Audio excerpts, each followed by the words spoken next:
ఈరోజు మన తోటలో రెడ్ బెండకాయ అండి. ఎర్ర బెండకాయ చూడండి ఎంత బాగా వచ్చిందో. చూడండి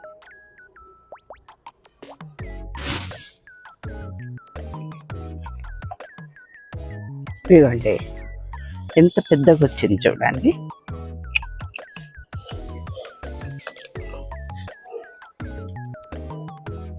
ఇవేం ముదిరిపోలేదండి.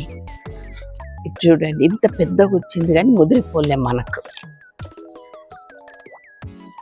ఇంకా అక్కడ ఉన్నాయి తీసుకుందాము. ఇక్కడ చూడండి ఇంకా